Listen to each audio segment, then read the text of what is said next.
military for failing to report in significant number of instances the criminal history of service members to that national criminal background check system run by the FBI that allowed them to purchase and possess firearms that they shouldn't have gotten. They should have been disqualified. And the suit centers on that case in Sutherland Springs, Texas last November, when Airman Devin Kelly was able to get a gun and kill 26 parishioners after the Air Force failed to report his 2012 conviction in court-martial for domestic violence. New York City Mayor Bill de Blasio saying in a statement, this failure on behalf of the Department of Defense has led to the loss of innocent lives by putting guns in the hands of criminals and those who wish to cause immeasurable harm. The suit also seeks judicial intervention by a court to monitor Pentagon compliance, something the Department of Defense's own Inspector General testified failed to report in 31% of instances just last year. A Pentagon spokesman, Rick, wasn't commenting, didn't have anything to say about it yesterday. Griff, I haven't heard President Trump weigh in on this topic, but he has said quite a bit over the past 24 hours.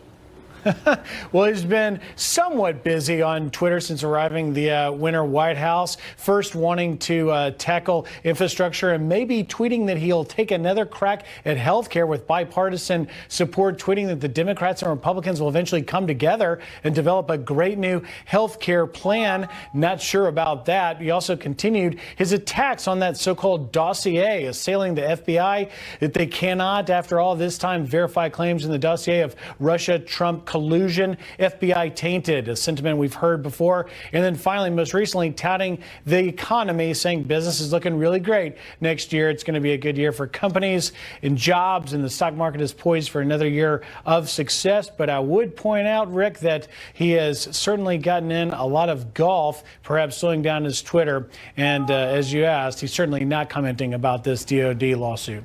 Griff Jenkins, live in our D.C. bureau. Griff, thanks very much.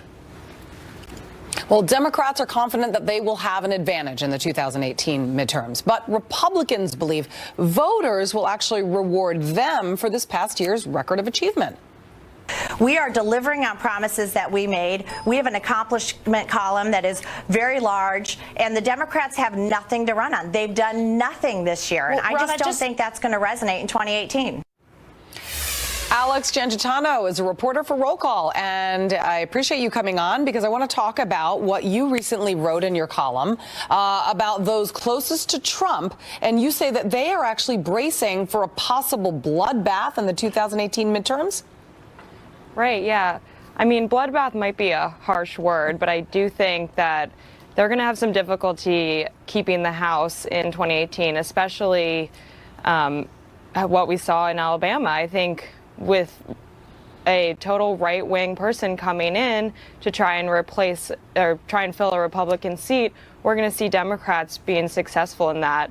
But something that could help the president's party, which historically in midterms, the president's party does lose seats, but this tax bill passage is a victory that I think is going to help keep the base. And if infrastructure can pass as well, especially on a bipartisan basis, I think that will help keep the base and keep some voters as well. So I don't know if bloodbath is Yes, totally my apologies. It was a different Alex that wrote that article. Yeah, I had believed that it was yours, so you were not the author of the article. But that is the article, and that is also the sentiment that some believe, including Ronna Romney, basically, who was on Fox and Friends earlier this morning. And she talks about how the fact that the Democrats really don't stand a chance when it comes to running up against the president's accomplishments. I want to play a little bit more of that interview.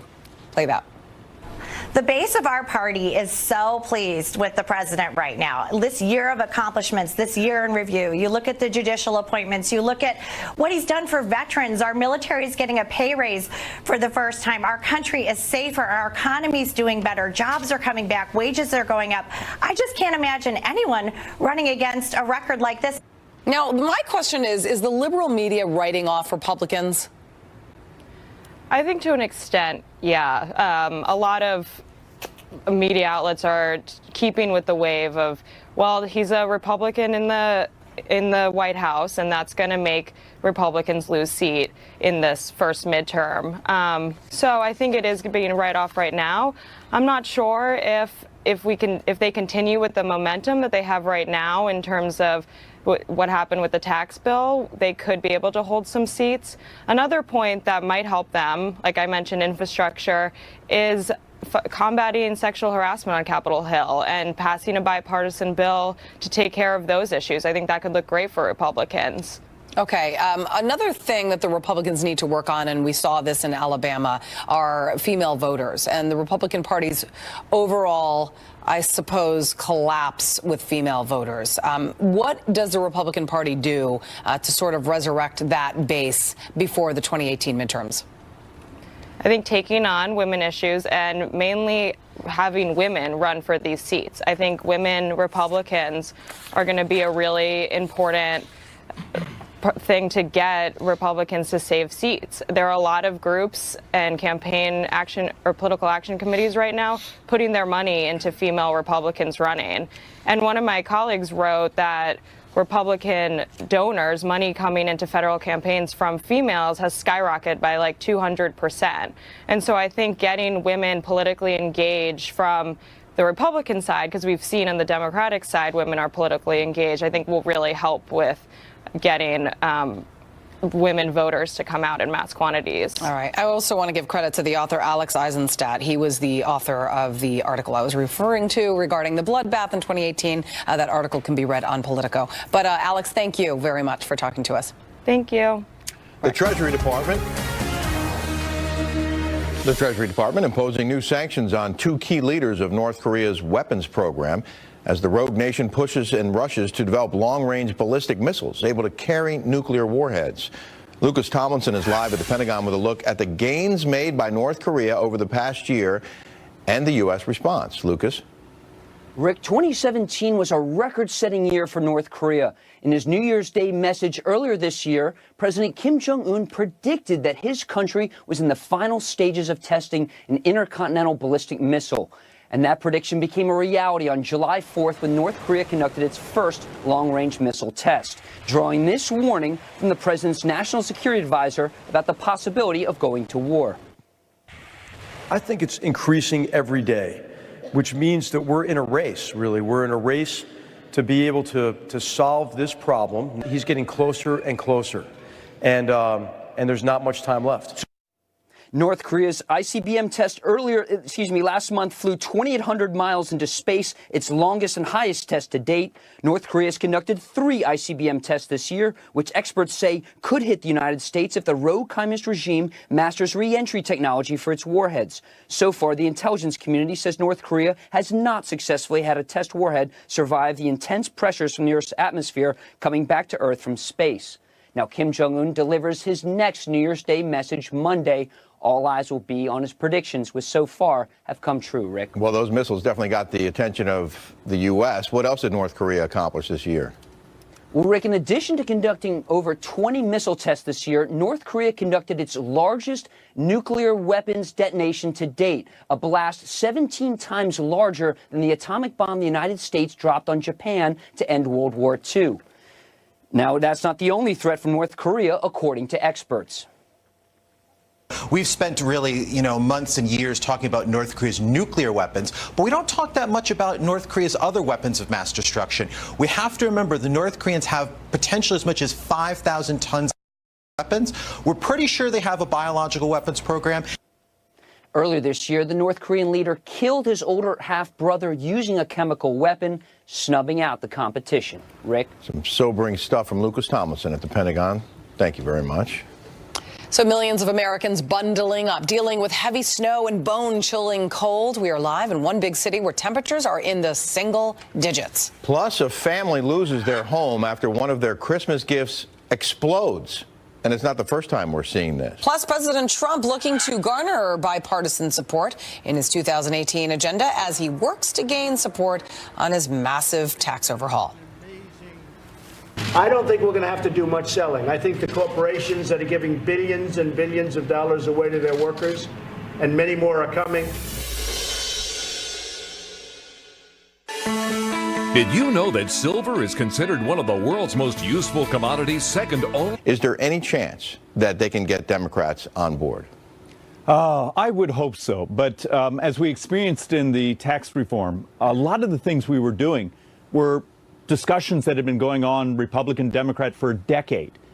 Some were actually even Democrat ideas, but the left's base is so radicalized right now, they made it very clear they could not provide us votes because they were afraid of their own primaries. Does the president need their help this coming year to get his infrastructure bill passed and to get these big public works projects underway? Well, that's a powerful point for Democrats to understand. We've demonstrated we can do big things, and if necessary, we can do big things on our own. It would be great to have some of our brothers and sisters on the Democrat side actually help us because they know their districts, their communities better than we do. But if necessary, we will go it alone. Well, we talked about this last hour. If Democrats don't work on infrastructure with the president, they risk losing their base in their home states if there are projects that aren't getting done or if they don't support projects getting done in their home states to try and oppose the president.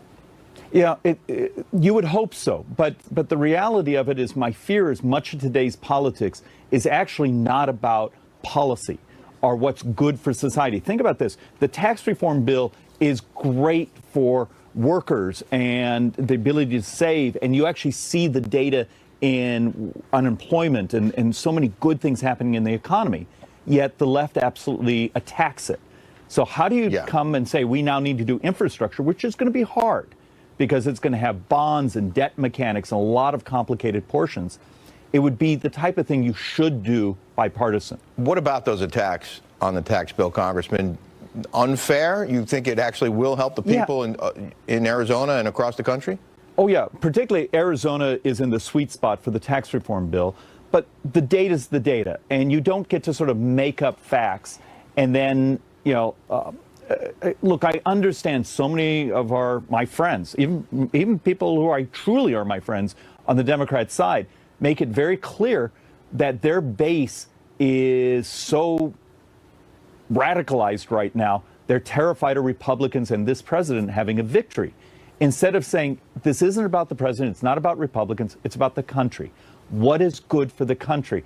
Because if you care about income inequality, as the Democrats say, income inequality expands during times of economic stagnation, and it shrinks during times of economic growth. What about infrastructure in Arizona? You have specific needs there that you hope to get addressed this year? Yeah. Look, we're incredibly blessed. Today it's going to be in the mid-70s. When you have weather like this, you see a fairly substantial in-migration. So there's lots of things we need to do because we have positive population growth. So in many ways, for the last 15, 20 years, we've been finding ways to finance it ourselves. Yeah. How big a distraction do you think the midterms are going to be in 2018? I think they'll be substantial because I think they're going to be fairly shrill. And look, our example from the House Ways and Means Committee and the entire Republican House this year is we sort of demonstrated, do our work. We did a lot of really big things this year and try to block out some of the crazy noise because the noise is theater. And our job is actually to do policy that's good for everyone. Congressman, in 2016, we saw an election year like no other. And this year has been perhaps a year like no other for a president in the White House. How would you rate President Trump's first year in office? Well, in many ways, it's complicated because if you actually lay out the policy agenda, we've done pretty darn well. But if you lay out the noise, I think in some ways we have not found the most elegant way to sort of explain why the policy is so important and the noise is theater. Congressman David Schweikert, good to see you, sir. Have a wonderful new year and hope we get a lot done in 2018. And the same to you and your family. Take care. So it is a sign of the season. Cases of the flu spreading across nearly half of America. Which states are being hit the hardest? We're going to tell you. And old man winter hitting some folks pretty hard, where they're going to be digging out for quite some time. All I could do was laugh. You know, it's a little ridiculous, but I keep pecking away at it and we'll get it cleared.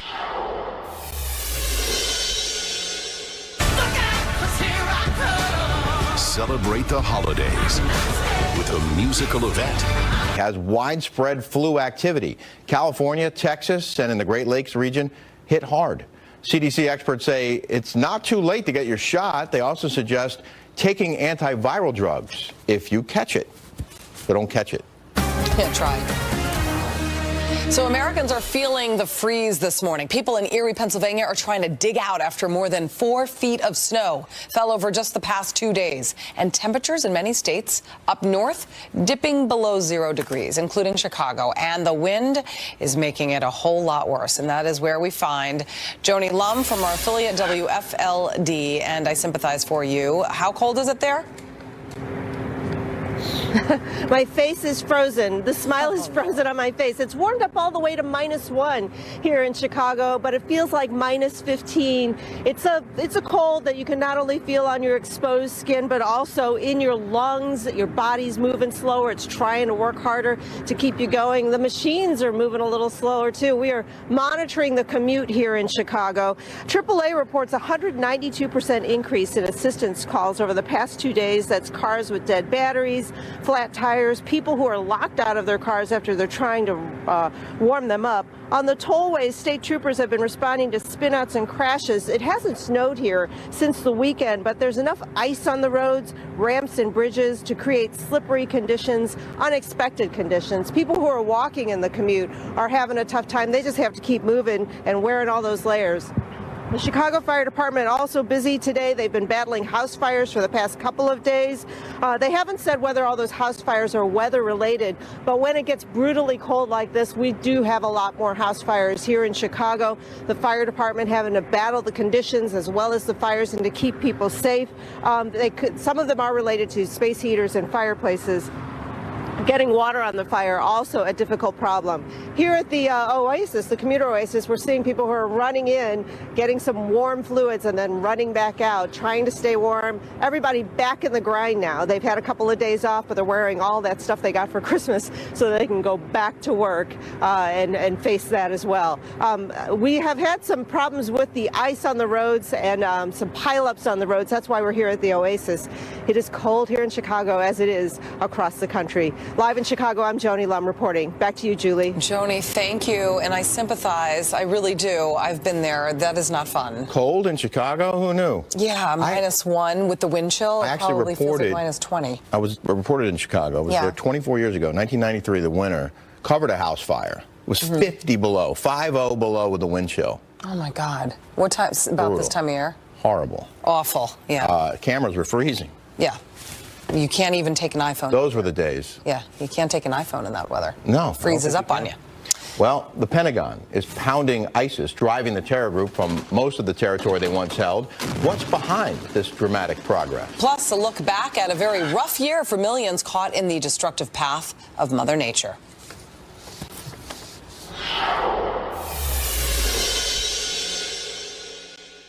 Fox News Channel is bringing you an all. We've made tremendous strides, obviously, in Syria with ISIS. We've taken back virtually all of the caliphate, all of the land.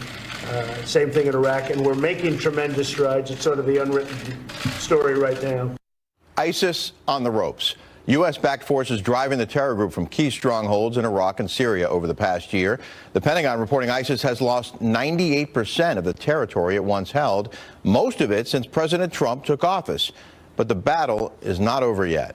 General Jack Keane is chairman of the Institute for the Study of War, former vice chief of staff of the U.S. Army, and a Fox News senior strategic analyst. General, thanks for being with us today. Yeah, glad to be here, Rick. So I'm guessing that you're not celebrating. Oh, no, I think we have a right to take a victory lap here in taking down ISIS's caliphate. We've never had an organization quite like them.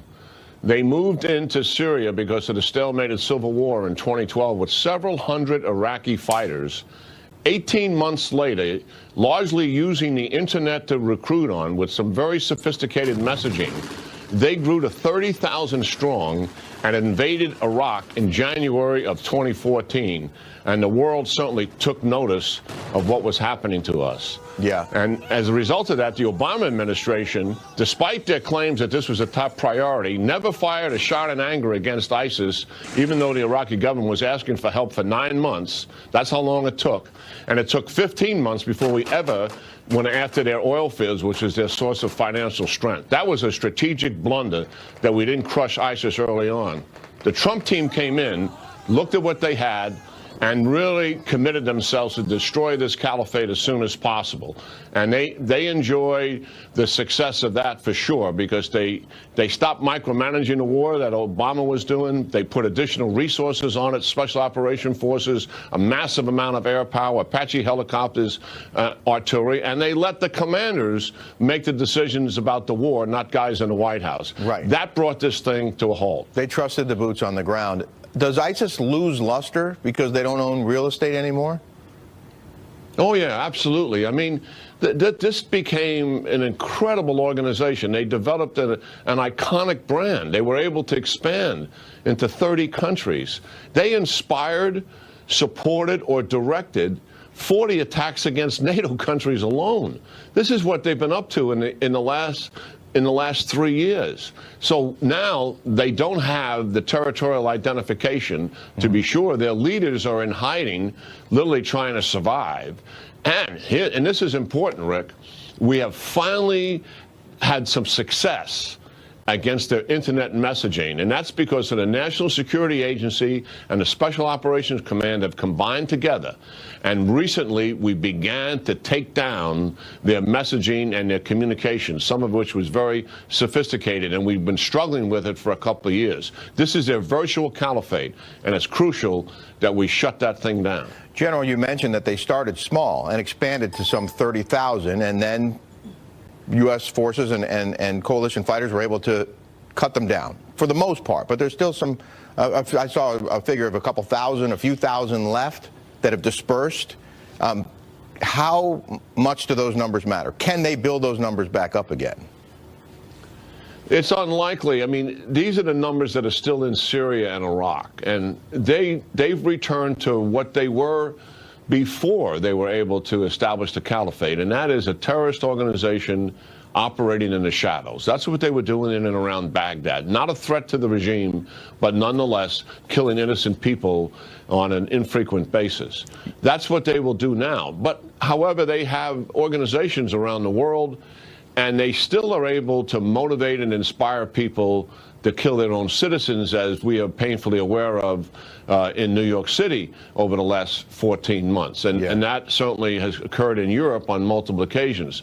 Some of those will continue, I think, over time, as we push against the ideology of radical Islam itself, which is a generational struggle. And we now have Mohammed bin Salman of the Kingdom of Saudi Arabia, who's organized 41 countries in a global alliance to go after this ideology. That's the first step forward in the Muslim world to really take this thing on. We'll eventually be making some progress here, but our viewers have got to understand that ISIS or radical Islam is not going away, but we can certainly reduce its impact as we have done here in Syria and in Iraq. General, you mentioned that ISIS leaders are in hiding. I think one of the big concerns is that these battle-trained fighters who have made it off the battlefield are in hiding, and I guess I'm wondering, what is the intelligence on them? How good a handle do we have on who those guys are and where they might be? Well, many were forecasting, to collude former Director Comey, that the ISIS fighters would, once we pushed them off the battlefield, they would return to their homes by the thousands. That has not happened. First of all, the United States has had very few involved in the fight. In Europe, they've had somewhere in the neighborhood of 6,000 to 8,000, and only a small percentage of those have returned home. Listen, the overwhelming majority of these guys are dead, Rick. Yeah. I mean, we've killed tens of thousands of them in Syria and in Iraq. And that, frankly, is good news, because, as we know, this was barbarism in its first order that we all witnessed on television in the early months of ISIS's reign of terror. Yeah. So, yes, I don't think we have to fear thousands of these fighters coming back home wreaking havoc, although there are people in communities, as we're aware of, and the Europeans, who were never in the fight, but are nonetheless inspired by ISIS. Yep. General Jack Keane, we always appreciate your insight. Thanks very much. Yeah, good talking to you, Rick. You too. Severe weather making major headlines in 2017. Hurricanes wiping out a countless number of homes and claiming many lives in places like Texas, Puerto Rico, and the U.S. Virgin Islands. But that is not all. Fox News senior meteorologist Janice Dean takes a look back. From deadly hurricanes to devastating wildfires, 2017 was marked by a host of extreme weather events. January started off deadly in parts of the Southeast. More than 80 confirmed tornadoes across Georgia, the second largest tornado outbreak ever in that state, claiming the lives of 20 people and causing $1.3 billion in damage. In February, Northern California receiving its wettest winter weather on record. Flooding rainfall and feet of snow triggering flooding and landslides, killing 5 people, jeopardizing the state's large Oroville Dam. This as flooding in San Jose forced 14,000 residents to evacuate. March was a snowy one in the Northeast, a late-season blizzard dumping 3 feet of snow in some areas. March also saw destructive tornadoes in several parts of the U.S. One outbreak in the Midwest killing 2 people as twisters hit Missouri and Illinois. Straight-line winds following that system also affecting New York and Michigan. Damage from that wind event costing $2.1 billion. In April, more tornadoes, this time in the nation's capital. A rare EF0 twister touching down near D.C.'s tidal basin. Several of the city's famous blossoming cherry trees uprooted. Meanwhile, the month of May delivering wind and baseball-sized hail to Denver, damaging property in what is now the most expensive hailstorm in Colorado history. $2.2 billion in damages. May also seeing historic flooding in parts of Missouri and Illinois. 20 people were killed. In June, 12 states affected by severe hail and wind damage, from Wyoming to New York. Minnesota was especially hard hit with damage to buildings and cars. And this summer, an active Atlantic hurricane season. 17 storms, including 6 major hurricanes. Among the biggest, Hurricane Harvey in late August, inundating Texas and Louisiana with water, killing more than 90 people, and costing nearly $200 billion in damage. Just days later, in early September, Hurricane Irma roared ashore, a catastrophic storm responsible for more than 130 deaths. It didn't stop there. September was an active month on record for Atlantic hurricanes. Toward the end of the month, another deadly storm, Hurricane Maria, devastating Puerto Rico, destroying homes and knocking out power across the entire island. Beyond hurricanes, the fall was the warmest ever in parts of New England, in Florida, California, and the Southwest. This September through November, marking the warmest period on record in more than a dozen cities, including Caribou, Maine, Miami, Florida, and San Jose, California. By October, deadly wildfires were making headlines in Northern California, killing more than 40 people. The blaze consuming more than 325 square miles and destroying at least 5,700 homes and businesses. As for the winter ahead, government scientists predicting many Americans could get a balmy winter, with mild temperatures expected across the South and the Northeast. There's a chance of chillier than normal weather from the Pacific Northwest to northern Wyoming and North Dakota. High snow totals are also predicted across the northern plains from the Rockies to the Great Lakes. In New York, I'm Fox News senior meteorologist Janice Dean. Former President Barack Obama in a rare interview with Prince Harry sending a warning about social media use. Was it aimed at his successor? Our panel weighs in.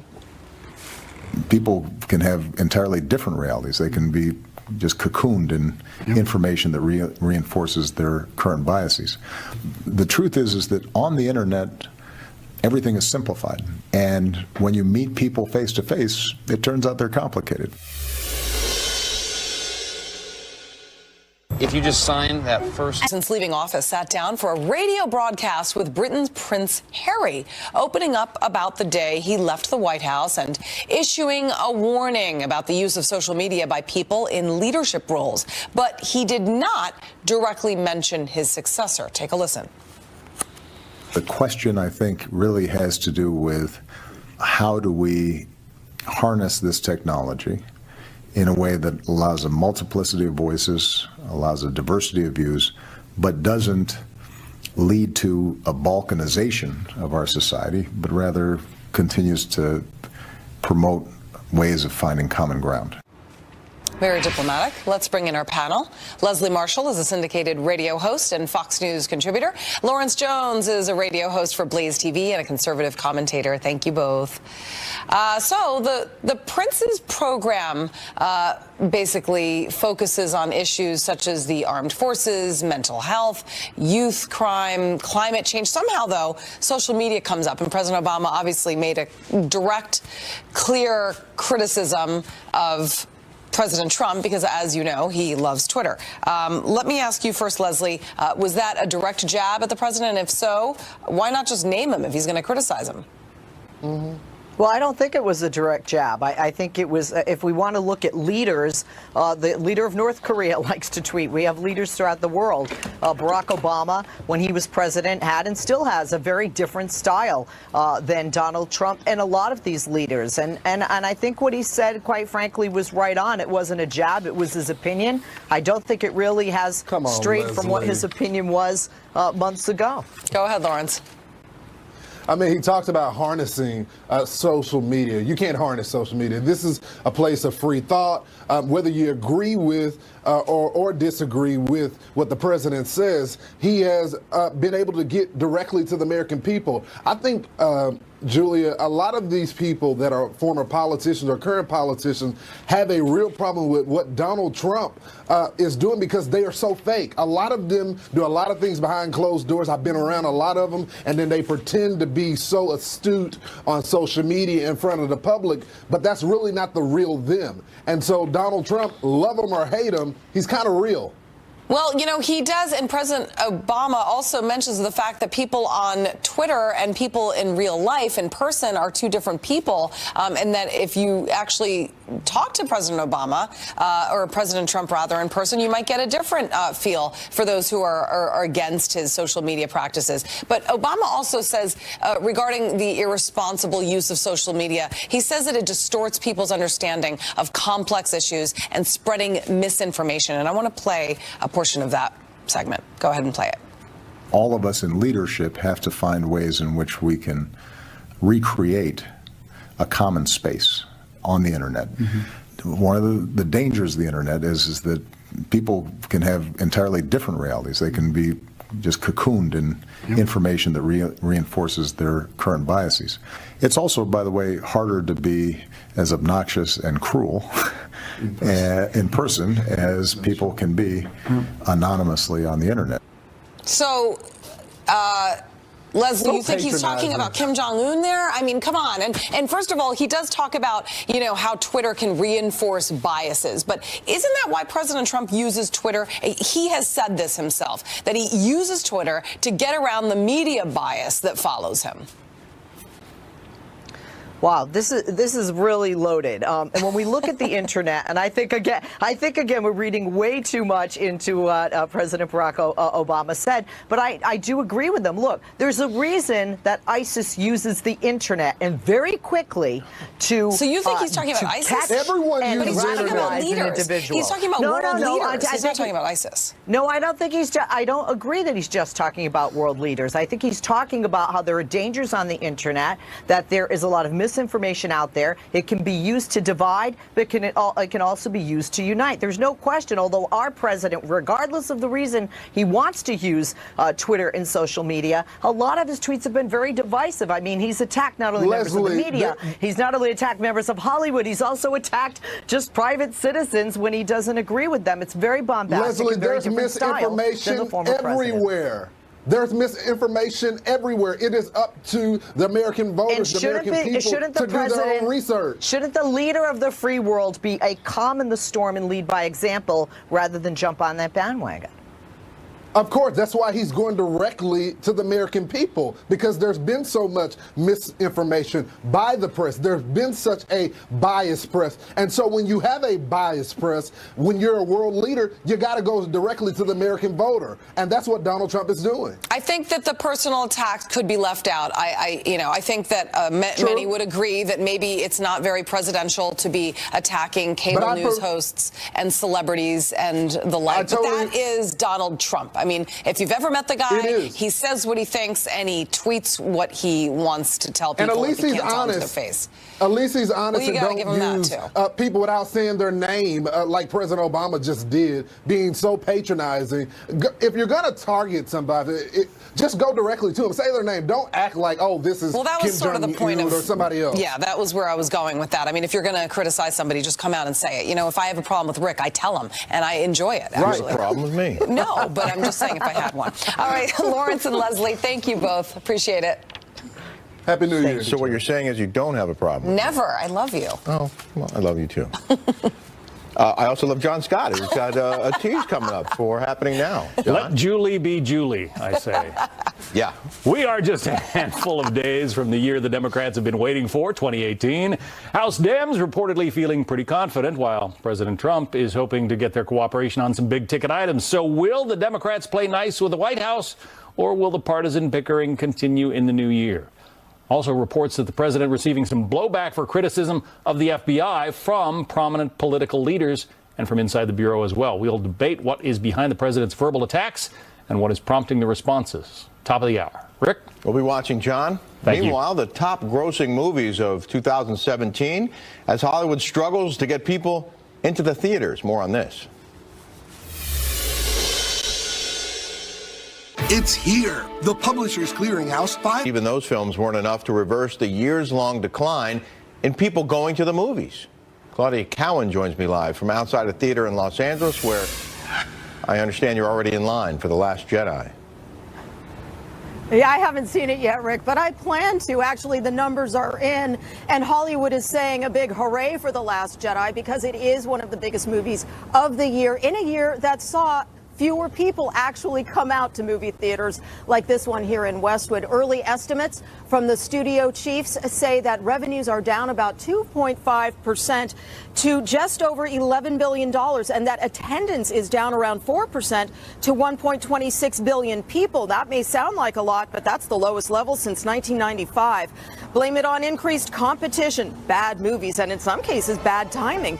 For instance, last weekend, the latest Star Wars film from Disney opened with $220 million, 17 times as much as Fox's animated Ferdinand, which cost $111 million to make and took in just $13 million. So what did you see? The year's biggest hit was a fresh take on an old story, Disney's live-action remake of Beauty and the Beast, earning more than $500 million, followed by Wonder Woman, The Last Jedi, Guardians of the Galaxy Volume 2, and Spider-Man Homecoming. People we spoke to admit they are mixed about today's movie-going experience. I just like the big screen. It's more enveloping, and I just like it. I used to go all the time. I rarely go now. I do a lot of live theater these days, which is kind of nice. And I go over to a friend's house to watch the Netflix binge fest. Yeah, the binge fest. It's popular. Analysts say superheroes and horror flicks did well, especially at cinemas, offering amenities like food, reclining seats, and online reserved seating, too. But as more people get their entertainment on demand at home and rely less on reviews, more on approval scores on sites like Rotten Tomatoes, big screen movies and theaters will need to become more interesting and innovative. When you combine a great in-theater experience with a great movie, then you're going to have people coming back for more and wanting to go to the movie theater, even with all the competition that's out there. Analysts say while ticket sales are at a 22-year low, it's still going to be a record-breaking year internationally, with worldwide box office approaching $40 billion. Still, if attendance continues to decline, look for ticket prices to keep rising. Costs about $9 at many movie theaters, $13 to see a movie here in Westwood at this theater, and that doesn't include the popcorn, Rick. Yeah, and we know how expensive popcorn can be, Claudia. Thanks so much. Yeah. A big holiday surprise, 6 decades in the making. What these two best friends just learned about each other that brings them even closer together. Are you a veteran and need money for your family? If you own a home, call New Day USA. I'm a Marine, and